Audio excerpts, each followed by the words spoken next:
The supreme function of statesmanship is to provide against preventable evils. In seeking to do so, it encounters obstacles which are deeply rooted in human nature. One is that by the very order of things, such evils are not demonstrable until they have occurred. At each stage in their onset, there is room for doubt and for dispute whether they be real or imaginary. By the same token, they attract little attention in comparison with current troubles which are both indisputable and pressing. Whence the besetting temptation of all politics to concern itself with the immediate present at the expense of the future. Above all, people are disposed to mistake predicting troubles for causing troubles, and even for desiring troubles. If only, they love to think, if only people wouldn't talk about it, it probably wouldn't happen. Perhaps this habit goes back to the primitive belief that the word and the thing, the name and the object, are identical. At all events, the discussion of future, grave, but with effort now avoidable evils is the most unpopular and at the same time the most necessary occupation for the politician. Those who knowingly shirk it deserve and not infrequently receive the curses of those who come after. A week or two ago, I fell into conversation with a constituent, a middle-aged, quite ordinary working man employed in one of our nationalised industries. After a sentence or two about the weather, he suddenly said, "If I had the money to go, I wouldn't stay in this country." I made some deprecatory reply to the effect that even this government wouldn't last forever, but he took no notice and continued. "I have 3 children, all of them been through grammar school, and 2 of them married now with family. I shan't be satisfied till I've seen them settled overseas. In this country, in 15 or 20 years' time, the black man will have the whip hand over the white man." I can already hear the chorus of execration. How dare I say such a horrible thing? How dare I stir up trouble and inflame feelings by repeating such a conversation? The answer is that I do not have the right not to do so. Here is a decent, ordinary fellow Englishman who in broad daylight, in my own town, says to me, his Member of Parliament, that his country will not be worth living in for his children. I simply do not have the right to shrug my shoulders and think about something else. What he is saying, thousands and hundreds of thousands are saying and thinking. Not throughout Great Britain, perhaps, but in the areas that are already undergoing the total transformation to which there is no parallel in 1,000 years of English history. In 15 or 20 years, on present trends, there will be in this country 3.5 million Commonwealth immigrants and their descendants. That is not my figure. That is the official figure given to Parliament by the spokesman of the Registrar General's office. There is no comparable official figure for the year 2000, but it must be in the region of 5 to 7 million, approximately 1/10 of the whole population and approaching that of Greater London. Of course, it will not be evenly distributed from Margate to Aberystwyth and from Penzance to Aberdeen. Whole areas, towns and parts of towns across England will be occupied by sections of the immigrant and immigrant-descended population. As time goes on, the proportion of this total who are immigrant descendants, those born in England who arrived here by exactly the same route as the rest of us, will rapidly increase. Already by 1985, the native-born would constitute the majority. It is this fact which creates the extreme urgency of action now, of just that kind of action which is hardest for politicians to take.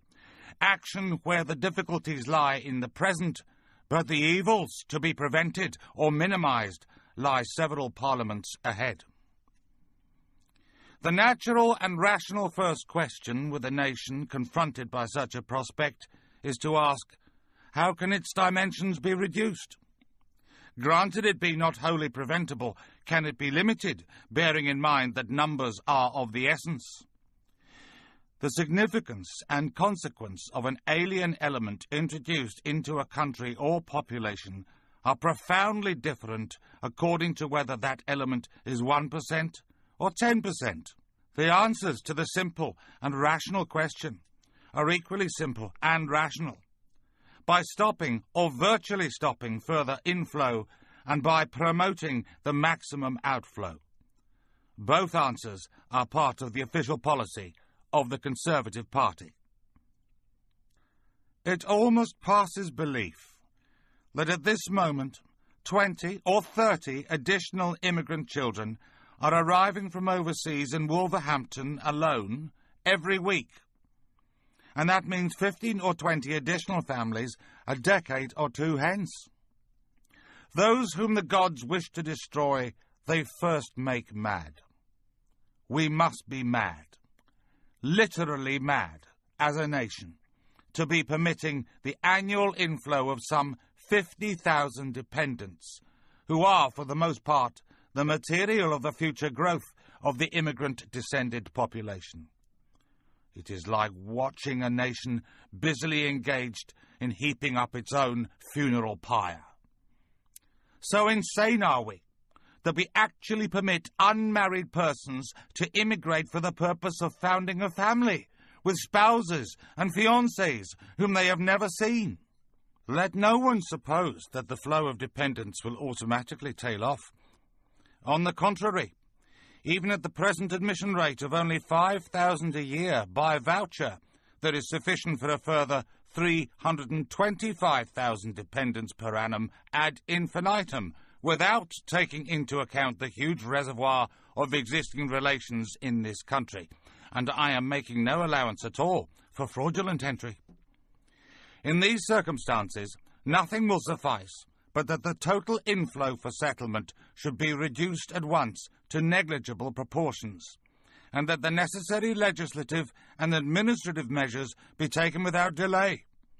I stress the words, for settlement.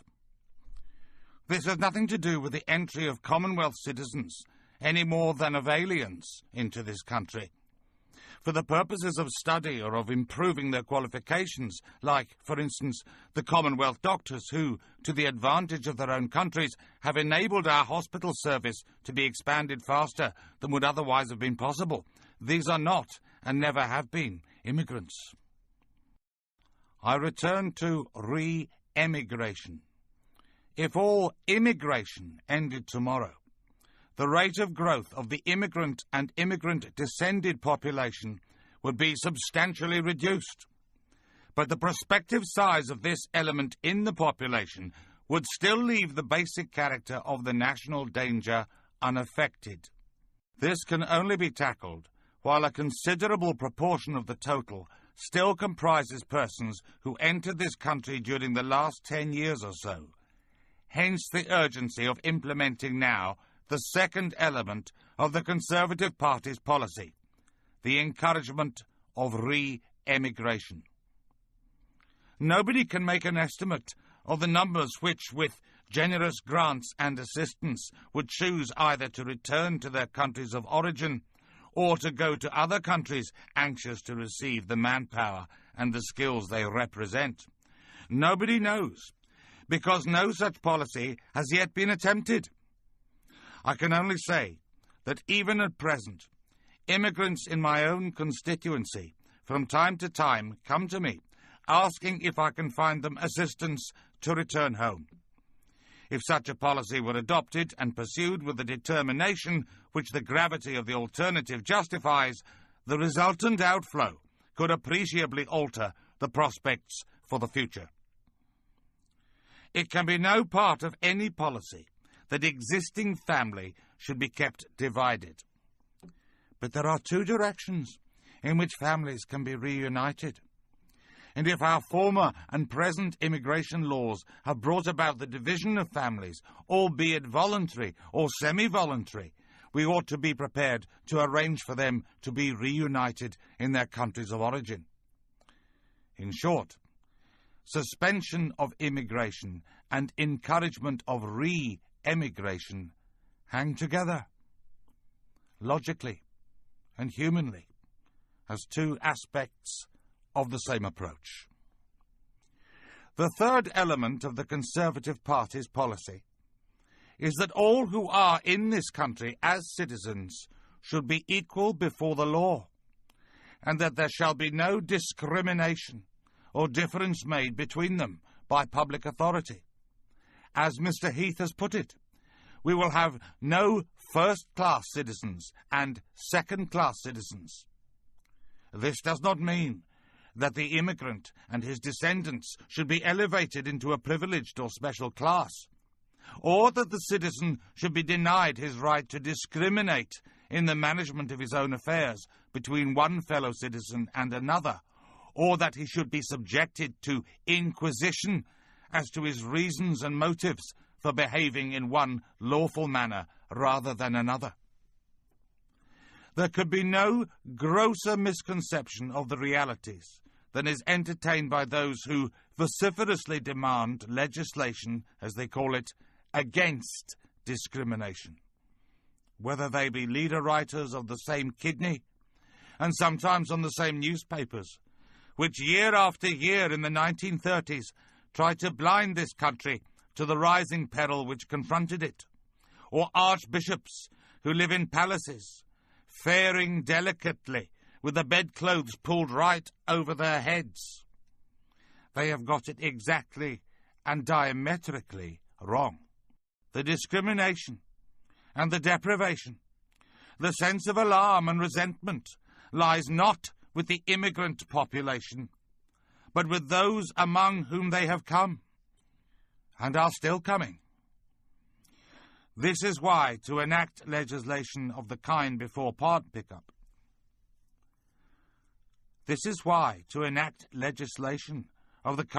Parliament at this moment is to risk throwing a match onto the gunpowder. The kindest thing that can be said about those who propose and support it is they know not what they do. Nothing is more misleading than comparison between the Commonwealth immigrant in Britain and the American Negro. The Negro population of the United States, which was already in existence before the United States became a nation, started literally as slaves, and were later given the franchise and other rights of citizenship, to the exercise of which they have only gradually and still incompletely come. The Commonwealth immigrant came to Britain as a full citizen, to a country which knows no discrimination between one citizen and another, and he entered instantly into the possession of the rights of every citizen, from the vote to free treatment under the National Health Service. Whatever drawbacks attended the immigrants, and they were drawbacks which did not and do not make admission into Britain by hook or by crook appear less than desirable, arose not from the law, or from public policy, or from administration, but from those personal circumstances and accidents which cause, and always will cause, the fortunes and experience of one man to be different from another's. But while to the immigrant, entry to this country was admission to privileges and opportunities eagerly sought, the impact upon the existing population was very different. For reasons which they could not comprehend, and in pursuance of a decision by default, on which they were never consulted, they found themselves made strangers in their own country.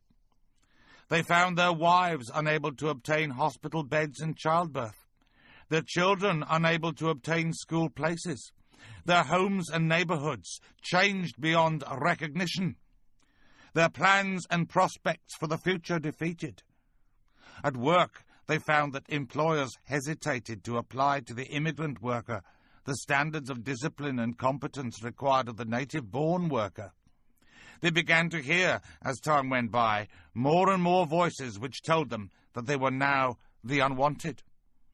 On top of this, they now learn that a one-way privilege is to be established by Act of Parliament, a law which cannot and is not intended to operate to protect them or redress their grievances, is to be enacted to give the stranger, the disgruntled, and the agent provocateur the power to pillory them for their private actions.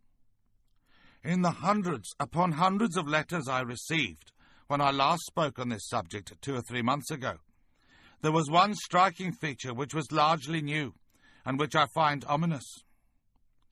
All members of Parliament are used to the typical anonymous correspondent, but what surprised and alarmed me was the high proportion of ordinary, decent, sensible people writing a rational and often well-educated letter, who believed that they had to omit their address because it was dangerous to have committed themselves to paper to a member of Parliament agreeing with the views I had expressed, and that they would risk either penalties or reprisals if they were known to have done so.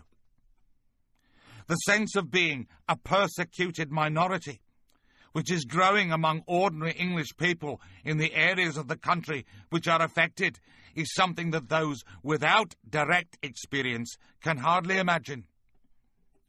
I am going to allow just one of those hundreds of people to speak for me. She did give her name and address, which I have detached from the letter which I am about to read. She was writing from Northumberland about something which is happening at this moment in my own constituency. 8 years ago, in a respectable street in Wolverhampton, a house was sold to a Negro. Now only one white, a woman old-age pensioner, lives there. This is her story. She lost her husband and both her sons in the war, so she turned her 7-roomed house, her only asset, into a boarding house. She worked hard and did well, paid off her mortgage, and began to put something by for her old age. Then the immigrants moved in. With growing fear, she saw one house after another taken over. The quiet streets became a place of noise and confusion. Regretfully, her white tenants moved out. The day after the last one left, she was awakened at 7 a.m. by 2 Negroes who wanted to use her phone to contact their employer.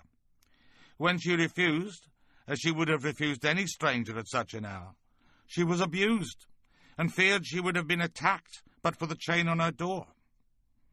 Immigrant families have tried to rent rooms in her house, but she always refused.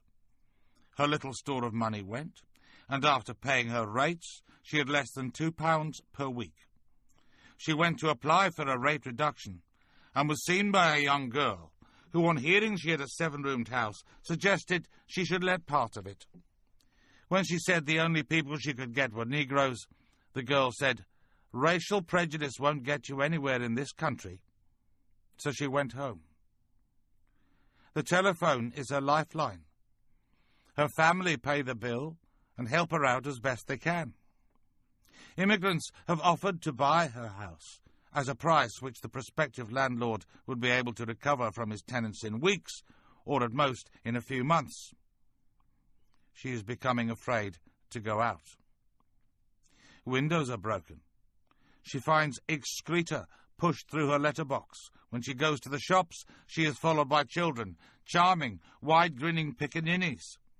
They cannot speak English, but one word they know. Racialist, they chant. When the new race relations bill is passed, this woman is convinced she will go to prison. And is she so wrong? I begin to wonder. The other dangerous delusion from which those who are willfully or otherwise blind to reality suffer is summed up in the word integration. To be integrated into a population means to become, for all practical purposes, indistinguishable from its other members. Now, at all times, where there are marked physical differences, especially of colour, integration is difficult, though over a period not impossible. There are among the Commonwealth immigrants who have come to live here in the last 15 years or so many thousands whose wish and purpose is to be integrated and whose every thought and endeavour is bent in that direction. But to imagine that such a thing enters the heads of a great and growing majority of immigrants and their descendants is a ludicrous misconception, and a dangerous one to boot. We are on the verge here of a change. Hitherto, it has been force of circumstance and of background which has rendered the very idea of integration inaccessible to the greater part of the immigrant population, that they never conceived or intended such a thing, and that their numbers and physical concentration meant the pressures towards integration which normally bear upon any small minority did not operate. Now we are seeing the growth of positive forces acting against integration, of vested interests in the preservation and sharpening of racial and religious differences, with a view to the exercise of actual domination, first over fellow immigrants, and then over the rest of the population. The cloud no bigger than a man's hand that can so rapidly overcast the sky has been visible recently in Wolverhampton, and has shown signs of spreading quickly. The words I am about to use, verbatim, as they appeared in the local press on 17th of February, are not mine, but those of a Labour Member of Parliament who is a minister in the present government. The Sikh community's campaign to maintain customs inappropriate in Britain is much to be regretted. Working in Britain, particularly in the public services, they should be prepared to accept the terms and conditions of their employment.